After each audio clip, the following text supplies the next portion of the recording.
my one is really reaching out to those who choose to listen to this, and it's the question of how strong is a belief, and it's also the question of how strong are your beliefs, and are they useful, wherever you got them from, and if it was your own learning, if it was installed into you from something else, someone else. And nothing is concrete. Nothing is unfixable. So if you've got something that you'd like to adjust, it doesn't have to change, it just can adjust. And for that, where would you like it to adjust to? Because wherever you pick that, you will be right. And also, that's your choice, and not choosing is choosing. It's a choice. Yeah, that's cool. Not choosing is choosing. So yeah, thank you very much. Appreciate it. Thank you for the wisdom that everyone brought. Just love it. Love the stories. Love the contributions. Love the dynamics within where we went, because it all contributes. And mine is that just that the reminder again, two parts. First of all, to be willing to be wrong, to actually be willing to be wrong, and to possibly embrace that even more, to actually just go, actually wrong's really cool, because it sets up possibility and more choice in a whole different way. So that's certainly that contribution. And the other one is just the power and dynamic of the system, that we are in the system that all is, and what roles we're playing inside of that, and are they fixated roles, or are we able to play in different dynamic roles? But ultimately, what is the outcome for that system that we're in? Or what is our contribution, whether it's internal Karyn, pod, community, or even inside of the world? Because they're all systemic. It's all systems. So yeah, that's my take from here, is just that, yeah.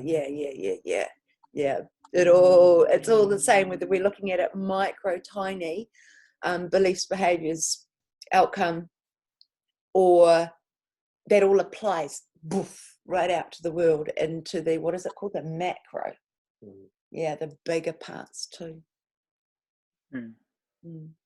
So thank you very much. Look forward to our next conversation, and see you, everyone. See you guys. Cheers. Shan. Cheers.